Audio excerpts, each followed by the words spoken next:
नमस्कार दोस्तों, स्वागत आपका फिर से जेडएक्स न्यूज में। एक बार फिर से देश और दुनिया की हर छोटी से लेकर बड़ी खबर लेकर हम हाजिर हैं। आज की इस वीडियो में आपको बताएंगे देश और दुनिया से जो बड़ी खबरें निकलकर सामने आ रही हैं उसके बारे में। तो दोस्तों, चैनल पर नए हैं तो चैनल को सब्सक्राइब करें और अगर आपको हमारा काम पसंद आ रहा है तो ज्वाइन बटन पर भी जरूर क्लिक कर दें। तो शुरू करते हैं आज की सबसे बड़ी खबर से जो रशिया से निकलकर सामने आ रही है। जहां दोस्तों, रशिया ने कहा है कि हम 12 तारीख यानी कि कल 12 अगस्त को हम दुनिया की सबसे पहली कोरोना वैक्सीन को मंजूरी देने वाले हैं। और दोस्तों, इस वैक्सीन को लेकर चर्चाएं बहुत तेज हो चुकी हैं, क्योंकि दोस्तों इस चर्चा को लेकर यह कहा गया है कि जो रशिया की ये वैक्सीन रशिया लॉन्च करने जा रहा है, इस वैक्सीन को आखिरकार कौन सा देश खरीदेगा, क्योंकि WHO ने इसको लेकर कहा है कि कुछ भी ऑफिशियल नहीं है और इस वैक्सीन को लेकर हम मंजूरी नहीं दे सकते। और इसी के चलते रूसी रक्षा मंत्रालय कल इसे 12 अगस्त को एक बार फिर से एक नई वैक्सीन के रूप में रजिस्टर करने वाला है।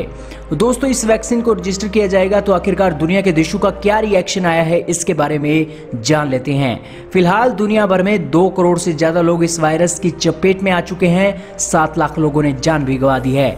इसी के साथ फिलीपीन ने रशिया की वैक्सीन को लेकर कहा है कि हाँ, हम रशिया की वैक्सीन को ऑफिशियल मानते हैं और इस वैक्सीन को फिलीपीन में इस्तेमाल किया जाएगा। जी हाँ दोस्तों, बहुत ही बड़ी खबर है और इसी के चलते जो रशिया है वो अब फिलीपीन में भी अपनी वैक्सीन को एक दे सकेगा। इसी के चलते रशिया ने कोविड-19 की वैक्सीन भी फिलीपीन के राष्ट्रपति को ऑफर की थी।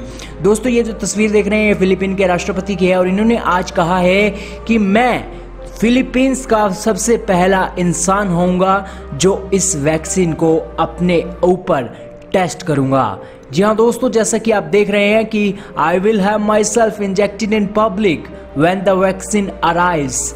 जी हाँ दोस्तों, व्लादिमीर पुतिन के बहुत ही खास माने जाते हैं और व्लादिमीर पुतिन को आइडल मानते हुए आज फिलीपीन के राष्ट्रपति ने कहा है कि जब पूरी दुनिया में आखिरकार कोविड-19 का एक बेहतरीन इलाज उपलब्ध नहीं है तो हम फिलीपीन के लोग रशिया की कोविड-19 की वैक्सीन को अपनाते हैं और इस कोविड-19 की वैक्सीन को हम मान्यता देंगे।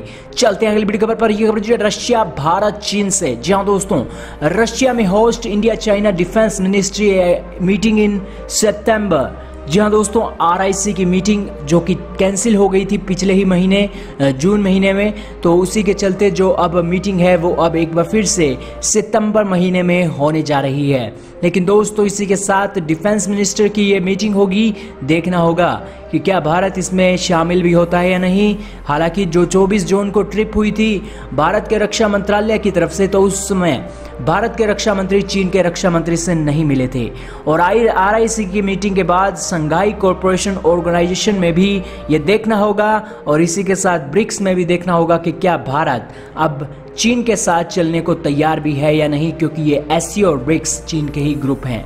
चलते हैं अगली बड़ी खबर पर। यह खबर जो बेलारूस से। जी हाँ दोस्तों, कुछ दिनों पहले ही हमने आपको बताया था कि बेलारूस में चुनाव होने जा रहे हैं और इसी के चलते चुनाव का जो एक रिजल्ट आया है वो सामने आ चुका है। बेलारूस के राष्ट्रपति एक बार फिर से अलेक्जेंडर लुकाशेंको ने एक बार फिर से बाजी मार ली है और 6वीं टर्म के लिए वो 80% वोट फिर से हासिल कर चुके हैं।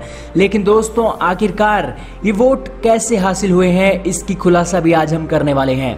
हालांकि ये वोटों का एक जो रिजल्ट आने के बाद इस तरह के हादसे बेलारूस में देखने को मिले हैं। एक बार फिर से वहां पर दंगे भड़क चुके हैं, क्योंकि वहां पर लोगों का मानना है कि हमने लुकाशेंको को वोट ही नहीं दिया था, लेकिन आखिरकार बेलारूस के राष्ट्रपति एक बार फिर से चुनाव कैसे जीत गए हैं। हालांकि लगातार 5 बार चुनाव जीतने के बाद बेलारूस के राष्ट्रपति को पॉपुलैरिटी एक बार फिर से सवालों के घेरे में थी, क्योंकि बेलारूस के लोग बेलारूस के राष्ट्रपति को नहीं चाहते थे। यही कारण है कि नतीजे आने के बाद जो लोग हैं, लोगों का गुस्सा भड़कना साफ है और ये इस तरह की गतिविधियां दंगों में देखने को मिली हैं। चलते हैं अगली बड़ी खबर पर। यह खबर भी बेलारूस से जुड़ी हुई है। जी हाँ दोस्तों, ये तस्वीरें देख रहे हैं ना आप, जो ये तस्वीरें उस एक बिल्डिंग की हैं जिस बिल्डिंग में वोटिंग स्लिप रखी हुई थी, यानी कि वोटिंग में छेड़छाड़ की गई है। ये वीडियो आपको हम दिखा रहे हैं। यहाँ पर वोटिंग बैग रखे गए थे और इस बैग के अंदर ये ऑफिशियल्स किस तरह की एक बिल्डिंग के बैग के एक लैडर लगाकर यहाँ पर एक गतिविधि को अंजाम दे रहे हैं। और ये साफ दिख रहा है कि बेलारूस के राष्ट्रपति आज एक तानाशाह बन गए हैं और यहाँ पर बिल्कुल एक तानाशाही के चलते ही उन्होंने एक बार फिर से यहाँ पर चुनाव जीता है। यही कारण है कि बेलारूस की ओपोजिशन ने रिजेक्ट कर दिए हैं सभी क्लेम कि हाँ, बेलारूस में ये चुनाव एक साफ और स्पष्ट नहीं था। और दोस्तों, अगर इस तरह से चुनाव होते रहे तो जाहिर सी बात है कि अब बिल्कुल बहुत मुश्किल हो जाएगा बेलारूस के राष्ट्रपति को हटाना। चलते हैं अगली बड़ी खबर पर। यह खबर जो है वन प्लस नोर्ड से। जी हाँ दोस्तों, चाइना की company one plus Nord Bharat में एक बार फिर से अपनी पैठ बना चुकी है। हालांकि बॉयकॉट चाइना का असर वन प्लस पर इस खरीदारी पर नहीं देखने को मिला है। अमेजोन इंडिया पर 6 से 7 अगस्त के बीच चली अमेजोन प्राइम डे सेल में वन प्लस के इस सस्ते लेटेस्ट डिवाइस ने अपना रिकॉर्ड बना दिया है और इस सेल में सबसे ज्यादा फोन यही बिका है, वन प्लस का नोर्ड। और दुर्भाग्य की बात यही है कि ये चाइना की ही कंपनी है। हालांकि आज इस फोन का बिकने का सबसे महत्वपूर्ण कारण यही है कि आज इस फोन की बराबरी करने वाला कोई भी स्मार्टफोन ना तो सैमसंग के पास है और ना ही किसी और कंपनी के पास है। हालांकि दोस्तों, ये जो वन प्लस की एक फीचर है वो इसलिए खास माना गया है क्योंकि इसका बहुत ही लाइट और एक सूटेबल स्मूथिंग एक्सपीरियंस देखने को मिलता है। हालांकि जरूर कंपनियों में वन प्लस जरूर चाइना की बेहतरीन कंपनी मानी गई है, लेकिन आखिरकार भारत को भी वन प्लस की तरह बेहतरीन एक अपना मोबाइल फ़ोन भी बनाना होगा ताकि हम भी एक बेहतरीन मोबाइल फ़ोन अपने देश को उपलब्ध करवा सके। और वन प्लस का एक जो कांटे की टक्कर देने वाला फ़ोन आज भी इंटरनेशनल मार्केट में कोई भी उपलब्ध नहीं है। यही कारण है कि OnePlus Nord Prime Day sale में सबसे ज़्यादा बिका है। हालांकि 6 से 7 अगस्त के बीच चली इस सेल में 20 अगस्त को अगली सेल चलने वाली है और यहां पर आप वन प्लस नोर्ड खरीद सकते हैं। हालांकि हम किसी तरह का प्रमोशन नहीं कर रहे हैं, लेकिन इतनी जानकारी तो हम आपको दे ही सकते हैं। चलते हैं अगली बड़ी खबर पर। यह खबर जो आई ऑन चाइना, बॉयकॉट चाइना को लेकर गवर्नमेंट ने कहा है कि हम अपनी एक्साइज ड्यूटी और इसी के साथ इंपोर्ट ड्यूटी को बढ़ाने की ओर संकेत दे रहे हैं और ये ड्यूटी लगेगी चीन से आयात किए जाने वाले टेक्सटाइल्स, कैमराज और लैपटॉप्स के ऊपर। जहां दोस्तों, अब भारत सरकार ने ऐलान कर दिया है कि या तो आप प्रोडक्ट भारत में बनाइए तब आपको इंपोर्ट ड्यूटी के ऊपर राहत मिलेगी, और अगर आप प्रोडक्ट भारत में नहीं बनाते और इसे इंपोर्ट करते हैं तो आपको एक भारी भरकम इंपोर्ट ड्यूटी या फिर प्रोडक्ट के बैन का सामना करना पड़ेगा। हालांकि कलर टीवी के इंपोर्ट पर तो बैन लग ही चुका है और अब टेक्सटाइल, कैमरा, लैपटॉप के ऊपर भी बैन लगने जा रहा है इंपोर्ट ड्यूटी बढ़ाकर। हालांकि दोस्तों, आपका इस बारे में क्या कहना है? चलते हैं अगली बड़ी खबर पर। यह खबर जुड़ी है चाइना से। जी हां दोस्तों, चाइना अमेरिका के बीच टकराव की स्थिति बढ़ गई है। यही कारण है कि चाइना अब कह रहा है कि आपको अपने देश के बड़े बड़े साइंटिस्टों को कह रहा है कि जितनी भी हैकिंग करनी है कर लीजिए, लेकिन अमेरिका की चिप मेकर जितनी भी एजेंसियां हैं उनको हमने अब टक्कर देनी है। दोस्तों, चाइना आज टेक्नोलॉजी के मामले में मास्टरमाइंड और पूरी दुनिया में नंबर 1 बन सकता है अगर उसके हाथ में जो एक चिप मेकर कंपनियां हैं, अमेरिका की चिप मेकर कंपनियां हैं, अपनी वो टेक्नोलॉजियां दे देती हैं। तो दोस्तों, आज चाइना सुई से लेकर जहाज तक सब कुछ बनाने लगा है, लेकिन उसके पास आज वो टेक्नोलॉजी नहीं है जो टेक्नोलॉजी अमेरिका के पास है, और वो टेक्नोलॉजी चिप मेकर के पास ही है। और ये चिप मेकर छोटी सी चिप के अंदर इतना बड़ा डाटा स्टोर करवा देते हैं और इसी के साथ इस चिप मेकर के चलते बहुत सी हैकिंग भी आज अमेरिका एक अपने देश में बैठा कर लेता है। और इसी के चलते चिप मेकर की एक जो डिमांड है चाइना में बहुत बड़ी है, लेकिन चाइना ने जितनी भी चिप मेकर बनाई हैं वो आज अमेरिका की चिप मेकर एजेंसियों से मैच नहीं खाती। यही कारण है कि अमेरिका के साथ बढ़े हुए तनाव के बीच चाइना कहता है कि चिप मेकर एजेंसियां अब बिल्कुल सक्रिय हो जाएं, क्योंकि हमें अब अमेरिका की चिप मेकर से एक बैन का सामना करना पड़ सकता है। चलते हैं अगली बड़ी खबर पर। यह खबर जो चाइना और ताइवान और अमेरिका से। जी हाँ दोस्तों, अभी हाल ही में अमेरिका ने हांगकांग के मुद्दे पर अभी चाइना के ऊपर सैंक्शंस लगाए थे और इसी के चलते चाइना ने अब 11 अमेरिकी सिटीजन्स के ऊपर सैंक्शंस लगाए हैं, जिनमें 2 बड़े नेता हैं, मार्को रूबियो और टेड क्रूज। जी हाँ दोस्तों, यह मार्को रूबियो और यह है टेड क्रूज। हालांकि दोस्तों इस सैंक्शंस के ऊपर कोई ज्यादा असर देखने को मिलेगा नहीं, क्योंकि ये जो बड़े बड़े नेता हैं आज इनकी कोई भी संपत्ति चाइना में नहीं है और ना ही ये चाइना की कंपनियों के साथ कोई ट्रेड करना चाहते हैं। हालांकि आज चाइना इतना बदनाम हो चुका है कि पूरी दुनिया में चीन की कंपनियों के साथ कोई भी ट्रेड नहीं करना चाहता है। चलते हैं अगली खबर जो चाइना और ताइवान के साथ। China send fighter jet as US offer Taiwan strong spots.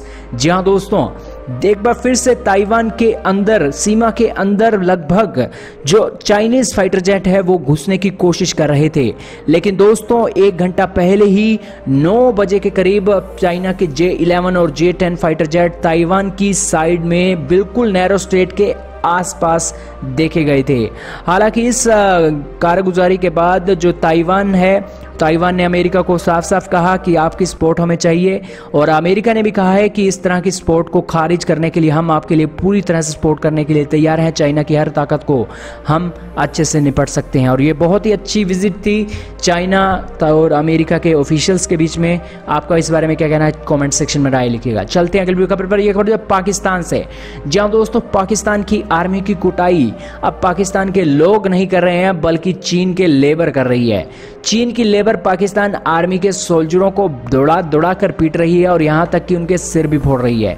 ये जो तस्वीर देख रहे हैं ना आप, इमरान की है, और ये इमरान पाकिस्तान आर्मी के जनरल हैं, लेफ्टिनेंट कॉलोनल जनरल हैं, और इमरान कासिम ने करीब 2 अपने पाकिस्तान आर्मी के सोल्जरों को पिटते हुए देखा है। और दोस्तों इनका कहना है कि वो जो 2 आर्मी के सोल्जर थे चाइनीज लेबर के साथ एक ज्यादती कर रहे थे, यही कारण है कि उन्होंने अपने पाकिस्तान आर्मी के जो जवान हैं उनको पीटते हुए देखा और उन चाइनीज लोगों को पीटने की अनुमति भी दे दी। हालांकि पाकिस्तान आर्मी आज इतनी कमजोर हो चुकी है और फूट दिख रही है कि एक जनरल चीन की लेबर से अपने ही पाकिस्तान आर्मी के सोल्जरों को कुटवा रहा है। लेकिन दोस्तों आपका इस बारे में क्या कहना है कमेंट सेक्शन में अपनी राय जरूर लिखिएगा। लेकिन पाकिस्तान अब चीन के हाथों बिक गया है, कहना गलत नहीं होगा। चलते हैं अगली बड़ी खबर पर। यह खबर जो है भारत के आत्मनिर्भर बनने से। जी हाँ दोस्तों, भारत के रक्षा मंत्री ने अभी हाल ही में ऐलान किया था कि 101 से भी ज्यादा इक्विपमेंट, डिफेंस क्षेत्र के इक्विपमेंट अब हम दुनिया के अलग अलग देशों से आयात नहीं करेंगे, बल्कि अब यही सभी डिफेंस इक्विपमेंट भारत में ही बनाए जाएंगे। और इसी के चलते हम 52,000 करोड़ रुपए की खरीदारी भी करेंगे। और यही आर्टिकल दिखा रहा है कि आर्मी अब 6 स्वाति रडार अब खरीदने जा रही है। हालांकि यह स्वाति रडार की खासियत यह है कि स्वाति रडार, भारत की स्वाति रडार स्वीडन ने भी खरीदने का ऐलान किया है, और अब 400 करोड़ के 6 स्वाति रडार भारत की सेना भी खरीदने जा रही है। और ये एक बहुत ही बेहतरीन कदम भारत सरकार का है, क्योंकि इससे जो वेपन की लोकेशन है उसका पता लग जाता है। चलते अगली बड़ी खबर पर। यह खबर जो है पाकिस्तान और भारत और कश्मीर के मुद्दे पर। जी हाँ दोस्तों, पाकिस्तान ने एक बार फिर से यूनाइटेड नेशन की जनरल असेंबली में मुद्दा उठाया। तो यूनाइटेड नेशन के जनरल असेंबली के प्रेसिडेंट ने कहा, वोल्कन बोस्किर ने, कि हाँ हम एक बार फिर से पाकिस्तान और कश्मीर के मुद्दे को सुलझाने के लिए आज मध्यस्थता करने के लिए तैयार हैं। लेकिन दोस्तों उन्होंने United nation of general assembly में कश्मीर मुद्दे पर किसी भी तरह का साथ नहीं दिया और किसी भी तरह की बहस United nation of general assembly में उठाने के लिए मना कर दिया, जिससे आप समझ सकते हैं कि आज जो एक पाकिस्तान है वो कश्मीर के मुद्दे पर आइसोलेटेड हो चुका है। पूरी दुनिया के बड़े बड़े मंचों पर कश्मीर का नाम कोई भी नहीं लेना चाहता है। और तो और वो एक बड़े बड़े मंच आज भारत और पाकिस्तान के बीच मध्यस्थता के लिए एक ऑफर तो कर देते हैं, लेकिन कोई भी मध्यस्थता के लिए बीच में नहीं आता, क्योंकि भारत साफ साफ कह देता है कि हमें किसी भी तरह के मध्यस्थता की जरूरत नहीं है, हम बैठकर मसले को सुलझा लेंगे। हालांकि ये मसले सुलझ चुके हैं और भारत बहुत जल्द कश्मीर पर कब्जा भी करने वाला है। वहीं दोस्तों विराम देते हैं आज की सबसे बड़ी खबरों को। उम्मीद है आपको एक बेहतरीन जानकारी मिल गई होगी। वीडियो आपको कैसी लगी लाइक और कमेंट करके जो बताइएगा। इस वीडियो में सिर्फ इतना ही था।